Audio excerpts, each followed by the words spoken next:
Attendez, attendez. Cette vidéo est exclusivement et uniquement réservée aux amoureux et aux fans de la licence 28 jours plus tard. Donc, si vous n'avez pas encore vu 28 jours plus tard, ni 28 semaines plus tard, coupez tout de suite cette vidéo. Je suis sérieux. Salut chers abonnés, chers camarades, j'espère que vous allez bien, que vous êtes en pleine forme et surtout que vous êtes confortablement installés pour cette nouvelle vidéo.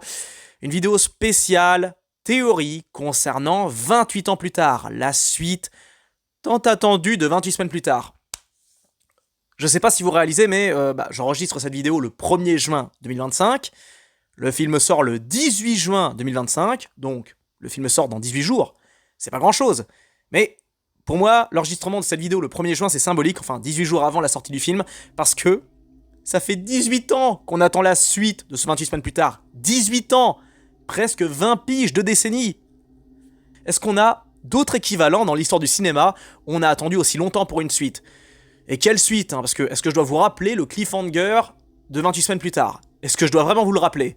Bon bah oui, en même temps je vais vous le rappeler parce qu'on n'a pas le choix vu qu'on va parler théorie, mais voilà, 18 ans d'attente, ça me dépasse. Mais bon, on y est. Dans 18 jours, on pourra se ruer comme des fous, comme des infectés dans les salles pour découvrir cette suite. Une suite que, à la base, je sentais pas vraiment parce que, je ne sais pas pour vous, mais le premier trailer, il m'a pas donné spécialement envie. Hein. Parce que quand j'ai vu ça, je me suis dit, attends, c'est quoi ce truc? C'est une espèce de version anglaise de The Walking Dead d'Daryl Dixon. Pourquoi ça se déroule dans la campagne? Pourquoi on retourne en Angleterre? C'est pas ça qu'on devait voir. On devait voir autre chose. Déjà, on devait voir 28 mois plus tard, pas 28 ans plus tard. Le troisième volet aurait dû prendre place là où se terminait le second. Normalement, le troisième volet aurait dû être un bail un petit peu à la World War Z, à savoir les infectés déferlent sur l'Europe, pourquoi pas sur l'Asie. On aurait pu voir le point de vue de différents pays, différents endroits. Or là, non, on voit quelque chose de différent, et pas 28 mois plus tard, mais 28 ans plus tard. 28 ans, quoi. Et le premier trailer m'a pas spécialement convaincu. Il était bien géré, bien monté tout ça, mais j'ai pas spécialement accroché. Vraiment, ça m'a fait peur. Et puis est arrivé le second trailer. Un second trailer que j'ai pas apprécié non plus au premier visionnage. Je l'ai vu une première fois, je me suis dit ouais, bon, pas terrible. J'ai écouté les avis des confrères vidéastes, tout le monde semblait emballé, sauf moi, et puis j'ai relancé le trailer encore une fois, et encore une fois, et encore une fois, bref, je l'ai revu, re-revu, et j'ai fini par accrocher finalement, je me suis dit, finalement, il y a peut-être quelque chose derrière. Et ce quelque chose, il est juste terrifiant. Car il y a les choses qui sont montrées, et les choses qui ne sont pas montrées. Et c'est justement ce dont je voulais parler dans ce top théorie spécial 28 ans plus tard. Donc on se retrouve dans les commentaires pour en discuter. Je vais naturellement spoiler à balle, encore une fois, je vous le dis, 28 jours et 28 semaines plus tard. Donc si les films sont, si vous les avez un petit peu oubliés, là aussi, n'hésitez pas à couper la vidéo pour vous jeter dessus, pour les redécouvrir. C'est ça aussi l'avantage du fait qu'on oublie certains films, ça nous permet de les apprécier une nouvelle fois au second visionnage.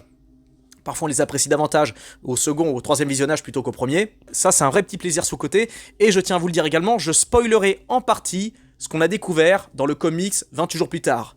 Alors je sais que c'est moins grave si je spoil le comics, mais sincèrement, si vous pouvez vous jeter sur le comics, si vous avez adoré les films 28 jours et 28 semaines, vous allez adorer le comics. Et je dirais même que, à titre personnel, j'ai préféré le comics au film. Sincèrement. En tout cas, pour moi, ces théories, elles font froid dans le dos et je pars du principe que vous avez vu, bien évidemment, les trailers de la bande-annonce. Il faut que vous ayez vu ces trailers pour voir sur quoi je vais rebondir, sur, je vais pas avoir le choix que de revenir sur ce qui est montré. Mais bref, allez, c'est parti pour ce top 10 théories spéciales, ce qu'on découvrira peut-être, ou peut-être pas, dans le film 28 ans plus tard. En numéro 10, on va parler d'une théorie complètement farfelue, un peu tirée par les cheveux. L'Angleterre aurait été sacrifiée volontairement. Sans trop rentrer dans les spoils, si vous avez traîné un petit peu dans le menu DVD de 28 jours plus tard, vous avez dû tomber sur un petit court-métrage, un petit film d'animation, qui revient sur l'origine du virus. Vous pouvez le trouver sur YouTube, je le mets en description. Ce petit court-métrage montre deux scientifiques qui travaillent sur une espèce de remède contre la colère, contre la haine, contre la violence. Un des scientifiques analyse le comportement violent des hooligans, des mecs qui font des conneries, et il cherche à isoler le gène, la cellule qui pousse les gens à être en colère, et il veut créer un truc qui permet de temporiser les individus les plus violents. Naturellement, la suite, vous la connaissez, il va se produire l'exact inverse, le mec va créer non pas un antidote pour calmer les gens, enfin calmer les accès de colère, il va créer au contraire le virus de la rage. Et quand je parle de virus de la rage, je ne parle pas de la rage en mode Pasteur, en mode truc enragé qui vous pousse à tout casser, tout détruire, péter des gueules, tout ça. There. Now, expose him to the inhibitor.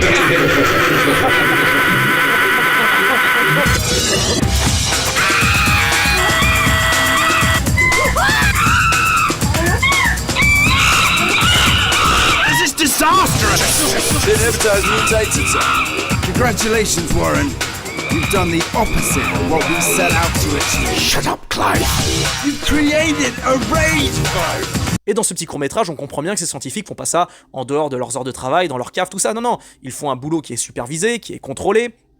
Le responsable est en contact avec des mecs au-dessus de lui, donc ce qui laisse supposer que l'État ou les hautes autorités étaient au courant de l'existence du virus avant même qu'il se répande dans le pays, dans le film 28 jours plus tard. Donc c'était su, ils étaient au courant, et surtout, le monde entier était au courant, et ça on le comprend dans le premier comics 28 jours plus tard. Car dans le premier tome, pendant que le virus est en train de défoncer l'Angleterre, on voit un général qui emmène deux journalistes sur une base militaire sur l'île de White, une île que j'ai visitée d'ailleurs, qui est très belle. On voit donc deux mecs qui rentrent dans un complexe militaire accompagnés d'un général, et on voit un scientifique en train de tester le virus sur un prisonnier, parce que les mecs sont déjà en train de travailler sur un antidote. Dans ce premier tome, on comprend que l'OTAN est au courant de l'existence du virus, mais qu'en plus ils ont des échantillons, et qu'ils essayent de bosser sur un potentiel antidote.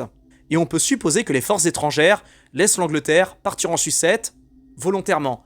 On n'intervient pas, on les laisse se démerder, et on verra bien ce qui va advenir. On peut imaginer que l'Angleterre est une île laboratoire à ciel ouvert, une grande puissance économique qui peut peut-être déranger la France, les États-Unis, tout ça. On cherche un moyen de s'en débarrasser, et pourquoi pas un petit virus qui pourrait tout dévaster. Et on comprend que l'Angleterre est en train de se faire ravager, alors que le reste du monde le sait. Comme on le voit d'ailleurs dans le premier film, où à un moment Jim essaye de se barrer parce qu'il est pourchassé par des militaires, tout ça, et pendant qu'il est en train de reprendre son souffle, il voit un avion dans le ciel. Donc, la civilisation ne s'est pas effondrée. Le reste du monde continue de tourner. Et ils sont au courant, bien évidemment, de ce qui se passe en Angleterre. Et on peut imaginer que le monde a volontairement fermé les yeux. Officiellement, une catastrophe incontrôlable, et officieusement, un calcul. Une décision froide, brutale, géopolitique, un calcul vraiment monstrueux, en mode on laisse crever tout un pays, tout un empire, et on voit ce que ça donne. Je rappelle que le premier film est sorti en 2002, donc à savoir l'année de l'arrivée de l'euro, tout ça, on parlait de l'Union Européenne H24, et on peut imaginer, pourquoi pas, que l'Angleterre posait déjà problème au niveau de l'UE, tout ça, et que l'UE cherchait à s'en débarrasser. Donc pourquoi pas laisser un petit virus pour voir ce que ça va donner, pour les calmer un petit peu les Anglais. Enfin, c'est tiré par les cheveux, c'est ultra complotiste, mais pourquoi pas. Et encore une fois, je vous invite à lire le comic, c'est un véritable chef-d'œuvre du même niveau que The Walking Dead. Bon, maintenant on arrive dans des théories un peu plus plausibles. Théorie numéro 9, Paris est tombé. Comme on le voit à la fin du deuxième film. Paris est tombé, mais pas la France. Rappelez-vous à la fin de 28 semaines plus tard, une vision d'horreur. Des infectés qui courent dans le métro parisien, dans les rues haussmanniennes, au pied de la tour Eiffel. Panique générale, oui. Échec total, pas forcément. Parce qu'encore une fois, dans le premier film, on voit un avion dans le ciel. Donc la civilisation est au courant de ce qui se passe en Angleterre. Ils le savent très bien. Plus d'avions peuvent atterrir ni rien. Ils savent qu'il y a un truc qui déconne. Dans le deuxième volet, une fois que les infectés sont morts, les Américains débarquent, reprennent le contrôle, réinvestissent Londres, tout ça. Le monde entier est au courant. Dans le comics, même chose, c'est encore plus explicite, on comprend que tout le monde sait ce qui se passe, alors que l'Angleterre n'est même pas encore complètement ravagée. Bon, et bien dans ces cas-là, vous êtes le dirigeant de tous les pays autour. Qu'est-ce que vous faites ? Eh bien, vous protégez à mort vos pays. Vous mettez en branle tout un système pour vous protéger d'un quelconque virus. Vous vous préparez à une potentielle invasion d'infectés dans vos rues, tout ça, comme ils ont vu en Angleterre. Et pour ça, quelle est la meilleure chose à faire ? Renforcement du dispositif militaire, murage des rez-de-chaussée de tous les immeubles pour éviter que des infectés puissent passer par les fenêtres, et naturellement tout plein de protocoles pour prévenir le moindre risque d'infection. Et on peut aisément se demander, dans ces cas-là, on peut aisément se poser la question, mais si tous les pays aux alentours de l'Angleterre étaient préparés à un potentiel virus, pourquoi à la fin du 2, les infectés sont dans Paris ? Comment ils ont fait pour se libérer ? Comment ils ont fait pour en arriver là ? Eh bien, on va revenir naturellement peu avant la scène finale du 2, donc peu avant la scène cauchemardesque qu'on voit les infectés dans Paris. On voit l'hélicoptère avec les gosses dont l'un d'entre eux est infecté, est un porteur sain comme Ellie dans The Last of Us. Le gamin, il a le virus en lui, même s'il n'a pas de symptômes ni rien. Il y a le gamin qui est dans l'hélicoptère, un hélicoptère qui, pour rappel, est recouvert de sang. Du sang infecté qui a recouvert l'appareil après que le pilote ait fait une planète terreur. Rappelez-vous quand il passe avec le rotor là pour défoncer tous les infectés, comme c'était montré dans Planète Terreur, c'est pour ça que je fais la référence. Bon, eh bien on est tous d'accord pour affirmer que c'est quasi impossible que l'hélicoptère ait fait Angleterre-Paris en un seul vol. Premièrement, c'est impossible qu'il ait pu faire Londres-Paris sans tomber en panne d'essence. Et surtout, il est impossible que cet hélicoptère passe la frontière française sans finir pulvérisé par un missile, par une roquette ou je sais pas quoi. Moi je pense, c'est ma théorie, que l'hélicoptère s'est posé dans un coin, genre Nord-Pas-de-Calais, enfin Hauts-de-France, tout ça, il a dû se poser, bah oui, effectivement, à Calais, une ville à la lisière de l'Atlantique, enfin pardon, de la Manche. Et on peut supposer que l'hélicoptère et le gosse infecté aient été rapatriés à Paris, là où il y a des scientifiques, où il y a des laboratoires high-tech, des trucs comme ça, et on peut également supposer qu'il y a eu une couille, qu'il y a eu un problème, et que le virus s'est répandu, je sais pas moi, on peut imaginer plein de trucs, hein, je sais pas, une fiole qui tombe, ça asperge un scientifique, le mec, voilà, il devient enragé, il attaque les autres mecs, et après, bam, ça se répand comme une traînée de poudre, on peut imaginer un truc comme ça, mais il y a aussi de fortes chances pour que la ville ait été confinée, la ville de Paris ait été confinée complètement, et que le reste du pays soit safe. Naturellement, il faudra vitrioler Paris de fond en comble, tout gazer, tout cramer ou je sais pas quoi, mais il y a statistiquement peu de chances en tout cas que l'Europe soit intégralement tombée.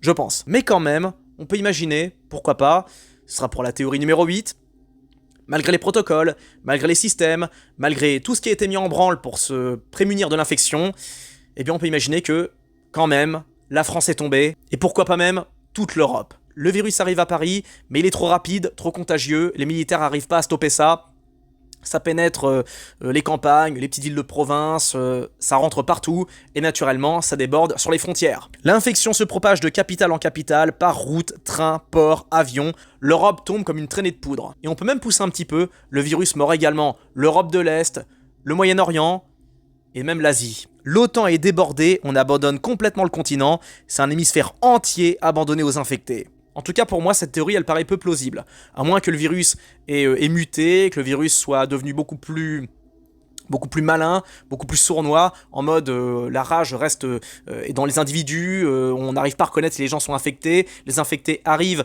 à feindre, je veux dire à se faire passer pour des gens normaux, ils n'ont plus vraiment de spasme ni rien, ils arrivent à se comporter normalement, et puis on peut imaginer ça, mais perso, j'y crois moyen. Quoique. Maintenant, on laisse tomber le côté mondial et on va se recentrer sur l'Angleterre. Une théorie qui renvoie à la numéro 10 mais qui reste quand même pour le coup un peu plus crédible. Parce que vous vous rappelez dans ce trailer, on voit des soldats. Et ces soldats, c'est certainement pas des soldats anglais, ni des soldats du début des années 2000. Car pour rappel, le premier film se déroule en 2002. Et le second volet, même s'il est sorti en 2007, il ne se passe pas en 2007. Il se déroule vers début 2003. Bon et bien l'équipement de ces soldats qu'on voit dans le trailer, ça date pas des années 2000, ça date des années 2020. Et ces mecs-là, non, ce n'est pas une armée de sauvetage, c'est des soldats de l'OTAN. Regardez, on voit ça sur leur uniforme, donc ça veut dire que l'Europe n'est pas tombée, le reste du monde n'a pas sombré. Mais si, admettons, l'Europe serait tombée, ils viendraient d'où ces mecs-là? Ils viendraient des États-Unis. Seulement sur leur uniforme, il y aurait le drapeau américain, avec la devise des Marines, je sais pas quoi. Or là, non, on voit l'OTAN. Et l'OTAN, c'est l'armée, on va dire, américano-européenne, quoi, en gros, quoi. Si je me plante pas, c'est bien ça, hein. Mais bref, regardez les équipements modernes, uniformes intacts, ça veut dire que le reste du monde n'a pas sombré. Le truc, c'est que ces mecs-là sont pas là pour sauver, ils sont là pour observer. L'Angleterre est devenue un territoire fermé, transformé en laboratoire géant à ciel ouvert. Et ça va être très dur pour moi, sachez-le, je vais me retenir de spoiler quelques moments très intéressants que l'on découvre dans le comics. Je ne dis rien, mais croyez-moi, ça me démange. Ces soldats sont envoyés sur le territoire pour y surveiller l'évolution du virus. On y teste des drones, des antidotes, peut-être même des armes biologiques. 28 ans plus tard, c'est peut-être ça, la vraie horreur. C'est non pas l'infection, mais la froideur méthodique de ceux qui regardent sans rien faire. Parce que pour rappel, le second volet est un véritable fiasco, vu que Londres est complètement défoncé par le virus, et on ne sait pas trop pourquoi, justement, l'infection s'est répandue. C'est encore mystérieux, parce que nous, on est aux premières loges, on voit ce qui se passe en tant que spectateur, mais les gradés américains, ils ne savent pas complètement ce qui se passe, ils ne savent pas que c'est Don qui a foutu le bordel, le personnage qui est incarné par Robert Carlyle, excellent dans ce film. En tant qu'infectés, les mecs sont pas au courant de ce qui se passe. Donc ils ont tout vitriolé et qu'ils se sont taillés sans trop se poser de questions. Et ils envoient de temps en temps des mecs pour vérifier comment ça se passe, s'il y a du nouveau. Et on peut largement supposer que les mecs, ils prennent leur temps et ils attendent peut-être, pourquoi pas, 50, 100 ans avant de réinvestir le pays pour le recoloniser, ce genre de choses. Donc des soldats sont envoyés pour faire des rapports, pour voir ce qui se passe, pour justement contrôler au maximum ce qui peut se dérouler, car on ne sait pas ce qui peut se passer, le virus peut très bien muter et s'exporter, et ces gars-là sont envoyés pour vérifier si tout est à la normale, si je puis dire. Ce qui nous emmène à une autre théorie, le virus a muté, et les États le savent. Ils le savent, et c'est pour ça justement qu'ils laissent faire. Dans 28 jours plus tard, le virus de la rage était rapide, brutal et extrêmement court. Mais après 28 ans, est-ce que le virus est toujours le même? Est-il toujours le même, sachant que, techniquement, le gros des infectés sont morts de faim, vu qu'ils n'ont pas la capacité de se nourrir, et puis bon, si jamais il manque de proies ou de mecs à bouffer, bon bah ils ont plus rien à grailler, ils meurent de faim, logique. Mais si le virus avait muté, justement, pour résister à ça, pour résister à la faim, si les infectés n'avaient pas pris en intelligence, n'avaient pas évolué tout simplement, on peut supposer que les infectés deviendraient plus endurants, et surtout plus résistants, avec pourquoi pas des capacités cognitives, en mode ils sont capables de penser, de réfléchir, et surtout de se nourrir, les infectés du premier film et du second, ils sont là pour tout casser, pour tout détruire, ils sont pas là pour bouffer, leur objectif number one, c'est détruire, fracasser ce qu'ils croisent. Et on peut imaginer que les nouveaux infectés, ils ont la conscience de se nourrir pour pas crever, pour pouvoir répéter leur cycle infernal. Et on peut supposer que, faute de proie humaine, ils s'attaquent à des animaux, comme des cerfs, des renards, des blaireaux, n'importe quoi. Et le truc, c'est que le reste du monde le sait. L'Angleterre est surveillée par des satellites, par des équipes de surveillance, par des scientifiques, et ils voient très bien l'évolution du virus. Ils sont au courant, ils savent comment ça se passe. Alors question, pourquoi elle ne bouge pas? Et surtout, pourquoi elle ne vitriole pas toute l'Angleterre? C'est pas compliqué, vous appuyez sur un bouton, tout est ravagé en quelques minutes. Eh bien, c'est un laboratoire. On découvre ce qui se passe, on observe. Le virus est devenu un outil, tout simplement. Un moyen de contrôle, de chantage, un monstre trop utile pour être complètement éradiqué. Mais ça, je vais y revenir un petit peu après. Là, j'aimerais rebondir sur une autre théorie, une théorie qui concerne cette fois les survivants, les quelques survivants qui sont restés en Angleterre. Rappelez-vous de ces scènes avec ce visage étrange, cette espèce de crucifix avec une flèche plantée dans le crâne. Est-ce que c'est une forme d'exécution folklorique ? Ou un symbole? On peut supposer que les survivants ont créé une nouvelle religion, une religion née dans les cendres, pas dans une secte classique. Une foi qui paraît légèrement dérivée du christianisme, mais qui paraît pas complètement être un truc d'illuminé pour autant. Étant donné que visiblement les adeptes de cette religion ont l'air de vivre normalement, en autarcie, avec des femmes, des enfants, donc on n'a pas affaire à une bande de tarés, ni à un truc ultra radical comme les Séraphites dans The Last of Us. Peut-être quelque part qu'ils vénèrent la douleur, la souffrance, la purification par, le feu, le combat, je sais pas, mais... on peut se poser des questions. Peut-être que ces gens ont fini, avec le temps, par considérer le virus non pas comme une malédiction, mais comme une épreuve divine. Je rappelle que ces gens vivent coupés du monde depuis près de 30 ans. Moi honnêtement, je me coupe du monde pendant une semaine, j'ai l'impression de devenir un arriéré, quoi. Donc imaginez une trentaine d'années. Il y a de quoi péter les plombs, il y a de quoi perdre espoir, et surtout, il y a de quoi, on va dire, devenir fou, quoi. Alors ok, il y a toujours du monde, tout ça, on voit bien qu'il y a des familles, des femmes, tout ça.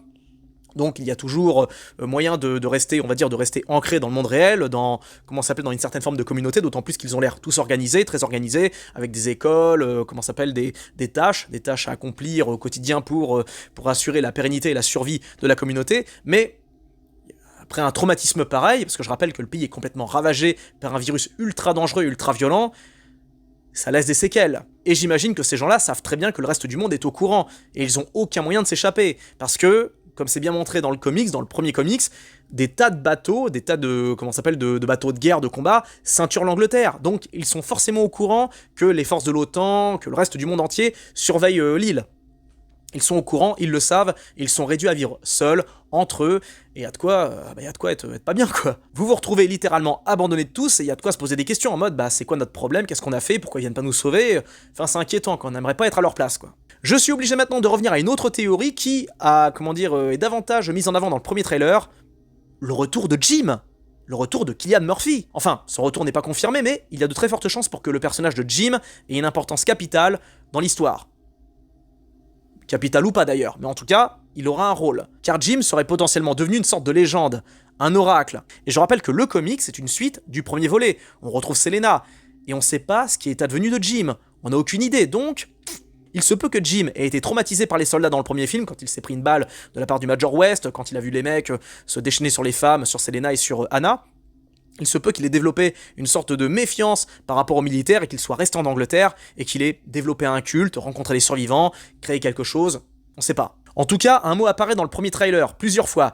Jim peint sur les murs et également sur le corps d'un pauvre type. Ce pauvre type, il a un petit peu le même gabarit que Cillian Murphy si vous regardez bien. Et on voit pas sa tronche vu qu'il y a un sac en plastique dessus. On sait pas vraiment si c'est un infecté, c'est pas confirmé. Parce que le bruit qui a été rajouté par-dessus, le bruit étrange, c'est peut-être un son qui a été rajouté exprès. On sait pas. Naturellement, certains ont extrapolé comme quoi cet infecté serait potentiellement Cillian Murphy, mais ça a été confirmé que c'était pas lui. Je pense que cette espèce d'infecté dégueulasse, c'est une sorte de clin d'œil. On a un mec qui lui ressemble un petit peu pour hyper, comme on l'a vu sur les miniatures, tout ça. Mais en tout cas, on sait pas. Jim est peut-être devenu un symbole un oracle, mais aucune idée, mais il y a de très fortes chances pour qu'ils reviennent. Non pas directement, mais au moins spirituellement, peut-être. Ça fait longtemps qu'on n'a pas eu droit à des films qui proposent des mystères, des vrais mystères, quoi, des mystères qui font peur, tout ça, ça fait du bien. Et maintenant, pour terminer les dernières théories, on va revenir aux infectés, et une théorie là qui est assez glaçante. Les infectés que l'on voit dans le trailer ne sont pas des infectés. Ce ne sont pas des infectés, mais des humains qui ont été rendus fous par 30 ans d'autarcie, 30 ans d'infection, des humains revenus à l'état sauvage, et qui sont presque finalement aussi dangereux que les infectés. On les voit, ils sont nus, sales, hirsutes, qui nous dit que ce ne sont pas des gens qui ont réagi de façon radicale par rapport à l'infection, des enfants potentiellement nés dans le chaos, la terreur, et qui ont cherché à imiter les infectés pour survivre. Ils n'ont jamais appris à parler, ils n'ont jamais appris les bases de la civilisation, ils imitent les infectés parce que c'est tout ce qu'ils ont vu. Ce sont pire que des monstres, ce sont des enfants nés de l'abandon de la civilisation. En tout cas, cette théorie, je l'ai émise quand j'ai vu le premier trailer. Et ça peut être original. Un film sur les infectés, sans les infectés. On croit que c'est des infectés, mais en fait non, c'est juste des gens rendus complètement zinzin. Cependant, le second trailer contrecarre potentiellement cette théorie. Car ces gens-là, finalement, eh bien, ce sont bien des infectés. Mais des infectés qui ont muté. Qui ont évolué. Ça revient à la théorie que j'ai dit en début de vidéo. Cette fois, on a affaire à une autre race d'infectés. Une race d'infectés encore pire. Mais encore plus efficace surtout. Des contaminés qui ont réussi à s'organiser et surtout à se hiérarchiser. Parce que regardez dans le trailer, on voit bien qu'ils ont les yeux rouges, donc ils sont infectés. Et on peut également supposer qu'il y a des infectés et des non-infectés qui peuvent potentiellement vivre en cohabitation. Ça on peut l'imaginer aussi. Des non-infectés qui imitent les infectés pour pas trop se faire bolosser. Pourquoi pas? En tout cas, il y a des infectés, c'est sûr, là c'est confirmé. Ils sont comme ceux qu'on a vus dans les précédents films, ils sont nerveux, rapides, avec une gestuelle, vous savez, bizarre, avec des tics physiques, comme on le voit dans le trailer, dans leur façon de se déplacer, quand ils bougent les bras, tout ça. Sauf que là, ils ne fonctionnent plus de façon individuelle. Ils sont hiérarchisés, organisés, ils fonctionnent comme une meute. Et qui dit meute, dit forcément alpha, leader. Et c'est exactement ce qu'on voit dans ce trailer. Ce personnage qui a l'air immense, qui a l'air imposant, c'est sans aucun doute le leader des infectés. Le boss, l'alpha. On n'a plus affaire cette fois à des hordes anarchiques, mais à des meutes organisées. Une organisation primitive avec des castes et des instincts collectifs. Il y a une certaine forme d'ordre là-dedans, et cet ordre, il est maintenu par cet alpha. Un alpha qui a l'air de rester calme, pendant que les autres sont en train de charger.